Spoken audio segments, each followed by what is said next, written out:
Halo semua, ketemu lagi sama aku Luna, selamat datang di channel Ngomongin Uang. Kali ini, aku mau bahas topik yang sering banget di-request, tentang cryptocurrency yang paling populer, yaitu Bitcoin. Mungkin sebagian dari kamu pernah denger nih, kalau harga Bitcoin tuh sempet naik gila-gilaan selama 10 tahun terakhir. Padahal pas awal mulai diedarin, harga satu Bitcoin itu nggak nyampe 100 rupiah. Pokoknya murah banget deh, seolah-olah tuh nggak ada nilainya. Tapi seiring berjalannya waktu, harga Bitcoin tuh terus melonjak. Dari beberapa puluh rupiah jadi beberapa ratus rupiah. Naik lagi sampai beberapa ribu rupiah. Sampai harganya tuh tembus jutaan rupiah. Dan pada puncaknya, di tanggal 16 Desember 2017, satu Bitcoin tuh sempat nyentuh harga 260 juta rupiah. Coba kamu bayangin deh, satu Bitcoin yang tadinya dihargai kurang dari 100 rupiah, naik jadi 260 juta rupiah dalam waktu 7 tahun. Makanya banyak orang yang nyesel nih, coba aja dulu beli Bitcoin pas harganya masih murah. Mereka yang beli dan tetap nyimpan Bitcoin pasti udah jadi miliarder atau bahkan triliuner. Tapi di sisi lain, ada banyak juga nih orang yang jatuh bangkrut gara-gara Bitcoin. Kebanyakan mereka yang bangkrut itu adalah mereka yang ikut-ikutan beli Bitcoin pas harganya tuh udah tinggi banget. Karena tergiur sama kenaikan harga Bitcoin yang fantastis. Mereka tuh cuma berspekulasi kalau harganya tuh bakalan terus naik, tapi nggak paham apa itu Bitcoin. Nah, mereka tuh panik ngeliat fluktuasi harga yang naik turun secara drastis, dan akhirnya terpaksa jual Bitcoin mereka di harga yang jauh lebih murah dibanding harga beli, dan ngalamin kerugian yang parah. Sampai sekarang, masih banyak orang yang ngomongin Bitcoin, tapi sebatas tentang kenaikan dan penurunan harganya yang tinggi banget. Jarang banget nih, ada yang benar-benar paham apa itu cryptocurrency secara umum dan khususnya Bitcoin. Nah, makanya di video kali ini aku nggak akan bahas tentang fluktuasi harga Bitcoin. Justru, aku mau bahas tentang gimana sih sejarah Bitcoin? Sebetulnya apa sih tujuan pembuatan Bitcoin? Apa sih fungsinya? Dan apa kelebihan serta kekurangannya? Oke, sebelum mulai aku mau ngingetin dulu nih, buat kamu yang tertarik sama topik seputar dunia keuangan, ekonomi, dan investasi, pastiin subscribe channel ini buat dapetin konten-konten terbaik dari kami.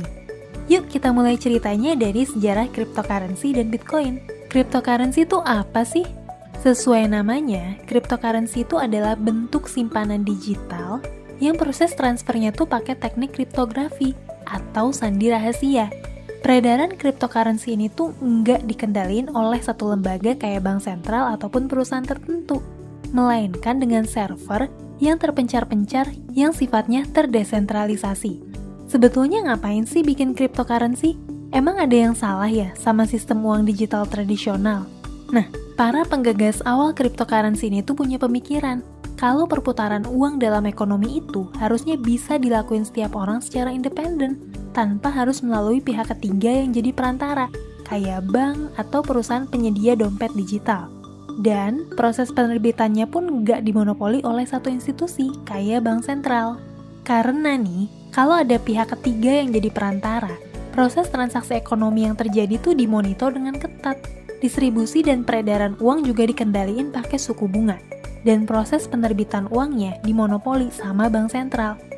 Gak cuma itu aja, layanan penyimpanan atau proses transfer pun dikenain biaya yang lumayan mahal sama pihak bank. Nah, cryptocurrency ini tuh hadir dan nawarin solusi supaya setiap orang tuh bisa ngelakuin proses transaksi ekonomi secara independen, pakai sistem yang gak bisa dikendalin oleh siapapun, tapi punya jaringan yang bisa ngedokumentasin setiap transaksi secara otomatis tanpa harus ada institusi yang lola. Wah, menarik banget ya idenya. Sebetulnya gagasan awal cryptocurrency ini tuh udah ada loh sejak tahun 98, tapi saat itu secara teknis, sistem ini tuh belum bisa diimplementasiin. Karena kalau nggak ada pihak yang mencatat setiap transaksi, setiap orang tuh jadi bisa menduplikasi uang digital sebanyak mungkin. Nah, masalah itu akhirnya diselesain di tahun 2008 sama orang yang misterius banget dan pakai nama samaran, Satoshi Nakamoto, dengan pakai teknologi blockchain. Di bulan Januari tahun 2009, konsep cryptocurrency dengan teknologi blockchain ini tuh diluncurin untuk pertama kalinya dan dikasih nama Bitcoin. Bisa dibilang nih, Bitcoin ini adalah cryptocurrency pertama yang sukses dibikin. Terus gimana ceritanya sih Bitcoin tuh bisa terdistribusi ke banyak orang dan setiap orang tuh bisa saling bertransaksi pakai Bitcoin? Pertama nih, Bitcoin tuh harus punya jaringan, tapi jaringan itu tuh nggak boleh terpusat di satu server, nggak boleh dikelola sama satu perusahaan, dan nggak boleh ada yang ngendaliin. Emang kenapa sih Bitcoin nggak boleh ada yang ngendaliin? Karena kalau Bitcoin itu bisa dikendaliin oleh satu pihak. Ujung-ujungnya sama aja kayak mata uang digital saat ini, yang dikendaliin sama bank sentral, ataupun oleh server perusahaan tertentu. Terus caranya gimana dong? Caranya adalah dengan bikin banyak komputer rumahan di seluruh dunia jadi server, yang terpencar-pencar dan berfungsi buat nyimpen, merekam, dan mengkonfirmasi seluruh data transaksi Bitcoin. Para penggagas awal Bitcoin kayak Satoshi, Halvini, Gavin, dan kawan-kawan tuh mulai mempopulerkan konsep ini dengan cara ngebujuk temen-temennya buat jadi server-server Bitcoin. Gimana sih caranya supaya sebuah komputer bisa jadi server Bitcoin? Nah, komputer itu tuh ditugasin buat nyelesain sandi matematika di jaringan blockchain. Kalau komputer itu bisa nyelesain sandi matematika tersebut, komputer tersebut tuh bakalan dapat hadiah berupa Bitcoin. Selain itu, komputer tersebut juga bakalan berfungsi sebagai server di antara banyak jaringan server lainnya yang bertugas buat ngerekam dan mengkonfirmasi proses transfer Bitcoin di seluruh dunia. Itu sebabnya nih, kenapa jaringan itu dinamain blockchain, dan orang-orang yang ngoperasin komputer itu sering disebut sebagai Bitcoin miners atau penambang Bitcoin. Dengan adanya jaringan server yang terpencar-pencar atau blockchain, transaksi Bitcoin tuh bisa dilakuin secara independen, tanpa harus melalui perantara bank atau perusahaan tertentu.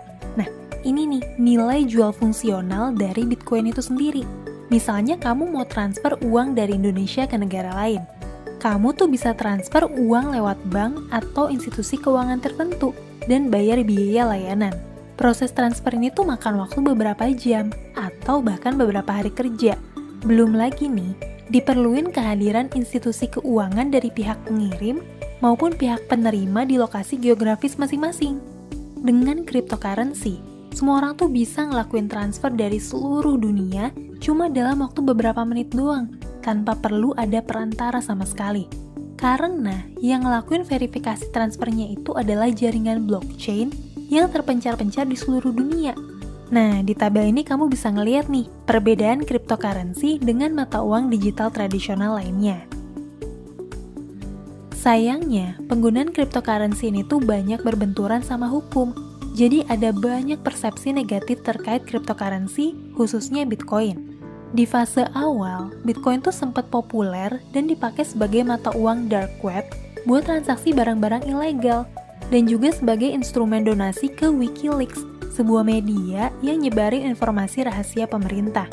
Makanya, Satoshi tuh pernah bilang kayak gini di forum kriptografi, sebelum akhirnya dia ngilang dan gak ada yang tahu identitasnya sampai sekarang.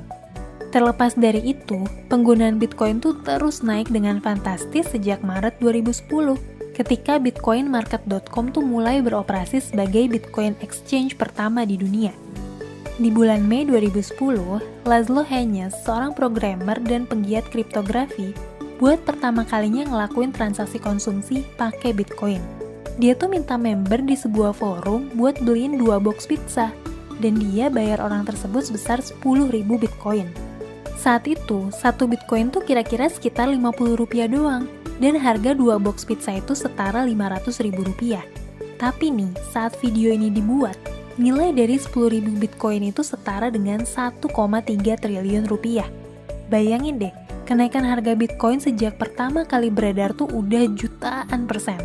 Nah, mungkin kamu penasaran, apa sih yang bikin harga Bitcoin naik tinggi banget? Sesuai hukum ekonomi, kenaikan harga sebuah entitas selalu disebabkan sama 2 hal. Pertama, banyaknya permintaan terhadap entitas tersebut.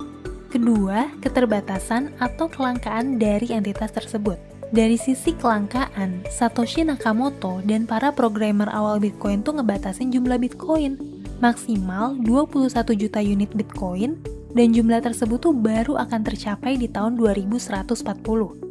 Jadi bisa dibilang, jumlah Bitcoin itu tuh terbatas dan gak ada seorang pun yang bisa memproduksi lebih dari jumlah tersebut. Dari sisi permintaan, penggunaan Bitcoin tuh mulai marak sebagai mata uang dan komoditas yang diperjualbelikan di bursa cryptocurrency dengan volume transaksi yang terus naik dari tahun ke tahun.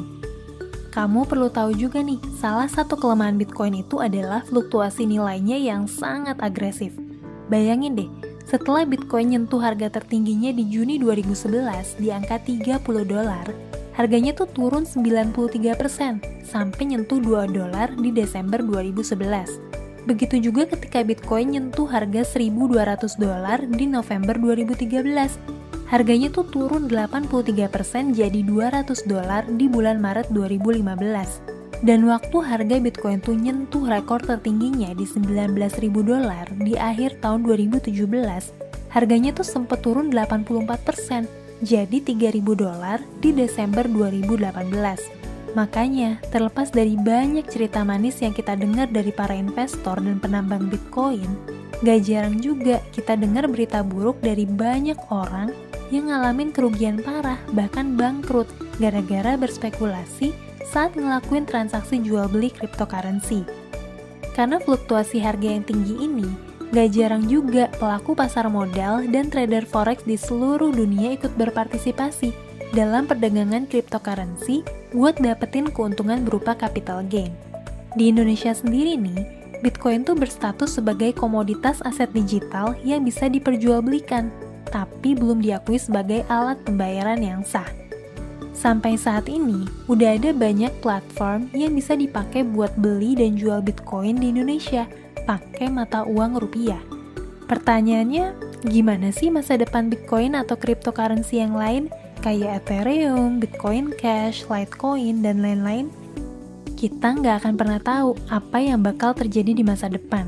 Sejauh mana sih cryptocurrency ini bisa diterima oleh publik dan penggunanya bisa semakin aktif? Atau malah, cryptocurrency ini tuh ternyata cuma sebatas pada komoditas digital yang diperjualbelikan dan harganya tuh bakalan terus berfluktuasi berdasarkan spekulasi doang. Satoshi sendiri tuh pernah bilang, "I'm sure that in 20 years, there will either be very large transaction volume or no volume." Nah, pada saat kamu nonton video ini di masa depan, berapa sih harga Bitcoin saat itu? Tulis di kolom komentar ya.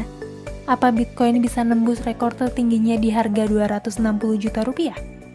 Atau malah harganya jatuh sampai nggak bernilai lagi? Oke deh, segitu aja pembahasan kali ini tentang cryptocurrency, khususnya Bitcoin. Buat kamu yang tertarik sama topik seputar dunia keuangan, ekonomi, dan investasi, kamu bisa subscribe channel ini buat dapetin konten-konten terbaik dari kami. Buat kamu yang aktif di Instagram, jangan lupa juga follow Instagram kami, karena kami akan mulai aktif untuk membagikan insight yang menarik di Instagram. Sampai ketemu lagi di video selanjutnya. Tetap di channel Ngomongin Uang, karena ngomongin uang gak ada habisnya.